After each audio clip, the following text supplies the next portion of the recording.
Hi viewers, welcome to our channel. Present మనతో పాటు దాము బాలాజీ గారు సీనియర్ జర్నలిస్ట్ ఉన్నారు. వారితో ఒకసారి మాట్లాడదాం.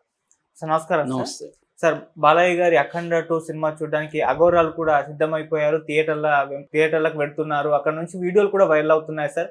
వాళ్ళంటే బాలయ్య గారి శివతాండవం చూసి వీళ్ళు కూడా తాండవం చేస్తున్నట్టుగా, ఆ థియేటర్లలో హంగామా చేస్తున్నట్టుగా విజువల్స్ అన్ని కూడా ఇప్పుడు బయట వైరల్ అయిపోతున్నాయి. సో ఏం చెప్తారు? ఈ అఘోరాలు కూడా బాలయ్య గారి అఘోరాగా ఎలా ఉంటాడో చూడడానికి వెళ్ళడం అని మీరే విధంగా చూస్తారు?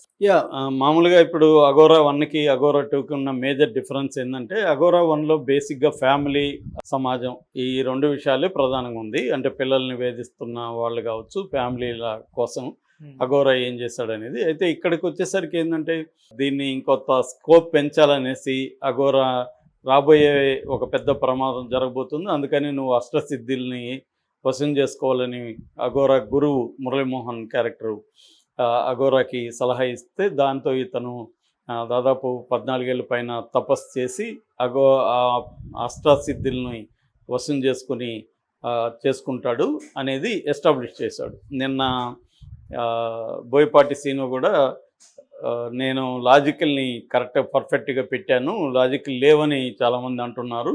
నేనేం పెట్టానంటే, అష్టసిద్ధుల్ని 14 ఏళ్ళు 16 ఏళ్ళు కష్టపడి అష్టసిద్ధుల్ని స్వాధీనం చేసుకుంటే మానవాతీత శక్తులు వస్తాయి వాళ్ళకి. సో ఈయనకు కూడా మానవాతీత శక్తులు వచ్చింది అనేది ఆయన చెప్పాడు. దీని గురించి తర్వాత చెప్తాను నేను, ఈ లాజిక్ని ఎలా అర్థం చేసుకోవాలనేది. దానివల్ల ఏమైందంటే అదొక పాయింట్. అయితే రెండో పాయింట్, దీంట్లో ప్రధానంగా వాళ్ళు అనుకున్నది ఏంటంటే, దేవుడు లేదా భక్తి మీద చైనా జనరల్ దెబ్బ కొట్టాలనుకుంటాడు. సో దాన్ని ఎలా కాపాడాడు అంటే, జనంలో భక్తిని మళ్ళీ తీసుకురావడం, దేవుడి మీద నమ్మకాన్ని తీసుకురావడం, ఈ క్రమంలో సనాతన ధర్మాన్ని మళ్ళీ ప్రతిష్ఠింపచేయడం ప్రజల్లో అనేది అఘోరా కర్తవ్యం. ఈ సినిమాలో ప్రధానమైన పాయింట్ అది. కాకపోతే ఆ పాయింట్ మీద కాకుండా ఎట్టెట్టు వెళ్ళిపోయింది సినిమా, అది పక్కన పెడదాం. కానీ వాళ్ళు అనుకున్న ప్రధానమైన పాయింట్ ఏంటంటే, సనాతన ధర్మాన్ని చెప్పాలి.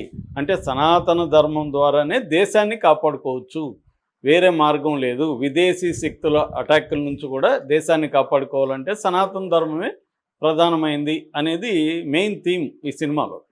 సో అందువల్ల ఏమైందంటే, ఈ main theme already BJP RSS వాళ్ళు ఎప్పటి నుంచో ఇదే చెప్తున్నారు, సనాతన ధర్మం అని వాళ్ళు చెప్తున్నారు. కాబట్టి వాళ్ళకి ఇట్లాంటి సినిమా అనేది ఖచ్చితంగా నచ్చుతుంది. ఎందుకంటే తాము చెప్పే థియరీని, తాము చెప్పే సిద్ధాంతాన్ని ఈ సినిమా ప్రముఖంగా ప్రచారంలోకి తీసుకొచ్చింది. కాబట్టి మామూలుగా చాలా ఉపన్యాసాల కంటే కూడా ఒక సినిమా అనేది బలమైన సాధనంగా ప్రాపగండాకి పనికొస్తుంది ఎప్పుడైనా కూడా. సో అది హిట్లర్ కాలం నుంచి కూడా మనం చూడొచ్చు. హిట్లర్ కాలంలో కూడా తన ఫిలాసఫీని చెప్పడానికి ఆడియో, వీడియో, విజువల్ మీడియంని బలంగా ఉపయోగించుకున్నారు. డాక్యుమెంటరీలు తీయడం, సినిమాలు తీయడం అనేది జర్మన్లో కూడా చేశారు. అలాగా అది కమ్యూనిస్టులు కావచ్చు, లేకపోతే క్యాపిటలిస్టులు కావచ్చు, ఎవరైనా కూడా తమ ఐడియాలజీని, తమ భావజాలాన్ని ప్రచారం చేసుకోవడానికి విజువల్ మీడియం అయిన సినిమాని ఉపయోగించుకోవడం అనేది ఎప్పటి నుంచో ఉంది. సో ఆ పద్ధతిలో ఈ మధ్య బీజేపీ అధికారంలోకి వచ్చి 11 ఏళ్ళు దాటిన తర్వాత చాలా సినిమాలు హిందూ మతాన్ని ఆధారం చేసుకొని హిందూ మత గొప్పదనాన్ని చెప్తూ, హిందూ మతంకి ఎటువంటి కష్టాలు ఉన్నాయి, ఇబ్బందులు ఉన్నాయి, దీన్ని ఎలా అధిగమించాలి అని చెప్తూ వస్తున్నారు. ఈ సినిమాలకి ఆదరణ కూడా పెరిగింది. ముఖ్యంగా పాన్ ఇండియా సినిమాలకు పర్ఫెక్ట్గా ఈ థీము సూట్ అవుతుంది. సో ఇప్పుడు ఆ నేపథ్యంలోనే అఘోరాలో కూడా చేశారు. కాబట్టి బీజేపీ వాళ్ళు, ఆర్ఎస్ఎస్ వాళ్ళు దీన్ని ఓన్ చేసుకునే ఇది మనకు కనబడుతుంది. అందుకని మోహన్ భగవత్ ఆర్ఎస్ఎస్ చీఫ్ దీన్ని పొగుడుతూ మాట్లాడాడు. అంతకుముందు యోగి ఆదిత్యనాథ్ కూడా వీళ్ళని కలిసి చేశాడు. ఇప్పుడు మోడీ కూడా దీన్ని చూడబోతున్నాడు, మోడీ అమిత్ షా చూడబోతున్నారని బోయపాటి సీనుని డిక్లేర్ చేశాడు. కాబట్టి ఆ రకంగా ఇది అవుతుంది. అట్లాగే ఎప్పుడూ సినిమాలకు రాని పూజారులు, బ్రాహ్మణులు అంతా కూడా వచ్చి ఈ సినిమాని చూడడం, ఆ విజువల్స్ వాళ్ళు ఈ సినిమా చూసిన తర్వాత ఈ సినిమా గొప్పతనాన్ని కీర్తిస్తూ, ఇది సనాతన ధర్మాన్ని, హైందవాన్ని ప్రమోట్ చేస్తున్న సినిమా, గొప్పగా చేశాడు బాలయ్య అని వాళ్ళు కూడా పెడుతున్నారు. అట్లాగే హిందూ సంఘాలు, అనేక సంఘాలు కూడా దీన్ని ఓన్ చేసుకుని పెడుతున్నాయి. ఈ నేపథ్యంలో ఇప్పుడు ఒక వీడియో వైరల్ అవుతుంది. ఆ వీడియో నేను కూడా చూసాను. ఆ వీడియో ఏంటంటే, ఒక అఖండ 2 తాండవం సినిమా ఆడుతున్న ఒక థియేటర్లో కొంతమంది అఘోరాలు అక్కడ సినిమా చూస్తున్నారు. వాళ్ళు మధ్య మధ్యలో ఆయన తాండవం అవన్నీ కొన్ని సీన్లలో వీళ్ళు కూడా లేచి వీళ్ళు ఏవో స్లోగన్స్ లాగా హరి ఓం ఆ టైప్లో వీళ్ళు కూడా అరుస్తూ మళ్ళీ కూర్చుంటున్నారు. అటువంటి వీడియో వెనక నుంచి తీశారనమాట. స్క్రీన్ ముందు వాళ్ళు ఉన్నారు, స్క్రీన్ దగ్గరలో ఉన్నారు వాళ్ళు, వెనక నుంచి ఎవరో తీశారు ఆ వీడియో. అది ఇప్పుడు వైరల్ అవుతుంది. దీన్ని తెలుగుదేశం వాళ్ళు లేకపోతే బాలయ్య ఫ్యాన్స్ విపరీతంగా ప్రచారంలోకి తీసుకొస్తున్నారు. చూడండి, అఘోరాలు కూడా థియేటర్కి రప్పించాడు మా బాలయ్య అని చెప్పి. ఇది నిజమా కాదా తెలియదు, ఎందుకంటే ఇవాళ ఏది ఒరిజినల్లో మనకు తెలియదు. నిజమే అనుకుందాం కాసేపు, ఏం తప్పేముంది, అఘోరాలు సినిమా చూడకూడదని ఏముంది. ఈ మధ్య ఇప్పుడు మామూలుగా అయితే అఘోరాలు ఎలా ఉంటారంటే వాళ్ళు అద్వైతాన్ని సీరియస్గా ఫాలో అవుతారు. అద్వైతం అంటే ఏంటి? జీవ జగదీశ్వరుడు మిథ్య అని చెప్పేది. పరమాత్మ ఒకరే సత్యము, మిగతా మిథ్య, జీవము జగత్తు ఈశ్వరుడు. అంటే జీవం అంటే మనము, జగత్ అంటే మనకు బయట ఉన్నది, ఈశ్వరుడు అంటే ఈ ప్రపంచాన్ని సృష్టించాడని చెప్పుకుంటున్న దేవుడు. ఈ మూడు కూడా లేవు అని చెప్తుంది అద్వైతం. ఈ మూడు లేవు. పరమాత్మ అంటే సూపర్ కాన్షియస్నెస్ ఒకటే సత్యము అని చెప్తుంది. సో దీన్ని వాళ్ళు ఫాలో అవుతారు. అందుకని వాళ్ళకి అన్ని పదార్థాలు ఒకటే. ప్రతి పదార్థం మిథ్య అనుకున్నప్పుడు ఏ పదార్థం అయితే శవాన్ని ఇవన్నీ ఎందుకు తింటారంటే వాళ్ళు ఎవరీ మ్యాటర్ ఈజ్ సేమ్ అని వాళ్ళు నమ్ముతారు, దాన్ని ప్రాక్టీస్ చేస్తారు వాళ్ళు. సో అందుకని అఘోరాలు అద్వైతాన్ని సీరియస్గా ఫాలో అయ్యే బ్యాచ్ అనమాట. కాబట్టి వాళ్ళకి బయట ప్రపంచంతో బోధించేది కానీ హిందూ మతాన్ని కాపాడాలనుకోవడం ఇవన్నీ అఘోర అజెండాలో ఉండవు. వాళ్ళకి ఏమీ సంబంధం లేదు. లేని దాన్ని వీళ్ళు ఎందుకు కాపాడతారు? ఇవేమి లేవని కదా వాళ్ళు నమ్ముతున్నారు. సో ఇవన్నీ మిథ్య అని నమ్మేవాడికి మళ్ళీ దాన్ని కాపాడడం గురించి ఎందుకు ఉంటుంది?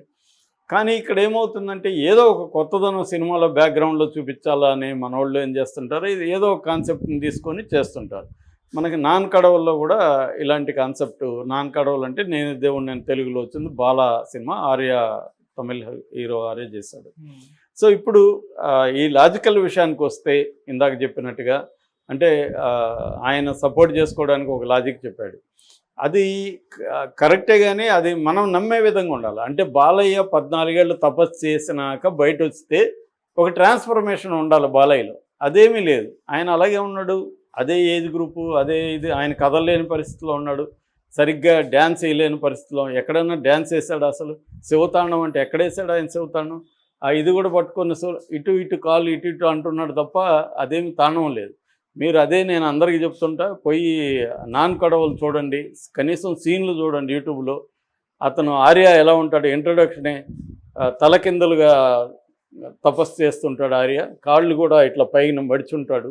సడన్గా కళ్ళు తెరిస్తే మనకి ఒళ్ళు జరలు తెరుస్తుంది అతని బాడీ, అతని ఇది చూస్తే. ఆ తర్వాత అతను ఒక మృగంలాగా బిహేవ్ చేస్తాడు. అంటే అతను కొట్టే పద్ధతి కానీ అతని బిహేవియర్ కానీ అది అలా అఘోర అంటే అతన్ని బిలీవబిలిటీ అక్కడ ఉంది. బాలయ్యని అలా ఎక్కడ చేశారు? బాలయ్యని చూస్తే కామెడీ వస్తుంది, నవ్వుతున్నారు థియేటర్లు. ఆయన ఆహారం కానీ ఆయన ఇది చేసేది అన్నీ చేస్తుంటే నవ్వు వస్తుంది తప్ప, అంటే ఒక క్యారికేచర్ లాగా నవ్వు వచ్చే విధంగా ఉంది తప్ప, ఒక అఘోరాన్ని చూస్తే మనకు కూడా భయం వేయాలి. విలన్స్కే కాదు, అతను చూస్తే చూసేవాడికి కూడా ఒళ్ళు జలధరించాలి. అదేమి ఒళ్ళు జలధరించలేదు ఎవరికి. నాతో పాటు 5 మంది వచ్చేవాళ్ళు, అందరూ నవ్వుకుంటున్నారు తప్ప, జోకులు వేసుకొని. మిగతా వాళ్ళంతా ఫోన్లు చూసుకుంటున్నారు తప్ప ఎవరేమి ఇన్వాల్వ్ అయ్యి చూడలేదు దాన్ని. అంటే బిలీవబిలిటీ ఇంపార్టెంట్. అతను చెప్పింది కరెక్టే కావచ్చు, లాజికల్గా అది కరెక్టే. 14 ఏళ్ళు అష్టసిద్ధులు చేసుకున్న వాళ్ళకి మానవాతీత శక్తులు వస్తాయి కాబట్టి ఈయనకి మానవాతీత శక్తులు శవాన్ని కూడా ఆరతి ఇవ్వగలడు, అవన్నీ కరెక్టే. కానీ నమ్మాలి కదా, నమ్మే విధంగా నువ్వు ఆవిడ ప్రజెంట్ చేయలేదు. అంటే బాలయ్య ట్రాన్స్ఫర్మేషన్ అలా లేదు. అసలు ఆయన 14 ఏళ్ళు తపస్సు చేసిన వ్యక్తిలాగా ఉన్నాడు. ఆయన కాళ్ళు గట్టిగా నిలబడలేని పరిస్థితిలో ఉంటే కాళ్ళు ఒంటి కాలుతో ఎలా తపస్సు చేశాడంటే మనం ఎలా నమ్మాలి? కాబట్టి ఇవన్నీ ఇంపార్టెంట్ సినిమాకి. అంటే మేక్ బిలీవ్ అంటారు సినిమా. నువ్వు నన్ను నమ్మించాలి. నమ్మించడంలో ఫెయిల్ అయ్యాడు. దానికి లాజిక్ ఉందా లేదా అనవసరం. నేను అదే చెప్తున్నా, సినిమాకి లాజిక్ ఉండాలి, ఉండకూడదు. ఎక్కడ ఉండాలి ఎక్కడ ఉండకూడదు అనేది important. When logic enters drama dies అనేది హిచ్కాక్ స్టేట్మెంట్. లాజిక్ మనం ప్రతిసారి ఫాలో అయితే డ్రామా ఉండదు. కానీ డ్రామా లేకపోతే లాజిక్ మీద అందరికీ వస్తుంది. ఆ డ్రామాకి బిలీవబిలిటీ ఇంపార్టెంట్. ఆ బిలీవబిలిటీ చేయడంలో అటర్ ఫ్లాప్ అయ్యాడు డైరెక్టర్. ఇక్కడ బాలయ్యని ఏం ఆలోచన అవసరం లేదు, ఎందుకంటే ఆయనకున్న క్యాపబిలిటీస్లో ఆయన బ్రహ్మాండంగా చేస్తారు. డైరెక్టర్ దే ప్రాబ్లం బేసిక్గా. అందుకనే దాని కలెక్షన్లు కూడా చూస్తే మనకి ఇప్పటి వరకు 5 రోజుల కలెక్షన్ 70 కోట్ల మాత్రమే వచ్చింది. ఏది నెట్ మనకి కొనిందంతా 145 కోట్లు కొన్నారు. ఇంకా దాని ఏమంటారు షేరు ఇంకా ఎక్కువ వచ్చి ఉండాలి షేర్కి వచ్చేసరికి. కాబట్టి ఖచ్చితంగా లాస్లోనే ఉంది ప్రాజెక్ట్ తప్ప ప్రాఫిట్లో లేదు. దీనికి ప్రధాన కారణం ఏంటంటే జనాల ఆదరణ పడిపోయింది ఆల్మోస్ట్. నిన్న 23% కూడా థియేట్రికల్ ఆక్యుపేషన్ లేదు. ఓకే. అది పరిస్థితి. సో ఏదేమైనా అఘోరాలు దీన్ని ఎంజాయ్ చేస్తున్నారు అనేది ప్రచారం జరుగుతుంది. చేస్తుండొచ్చు కొన్ని చోట్ల. అది వాస్తవమే కూడా కావచ్చు. ఏఐ కాకపోవచ్చు. Okay sir. Thank you so much. Thank you.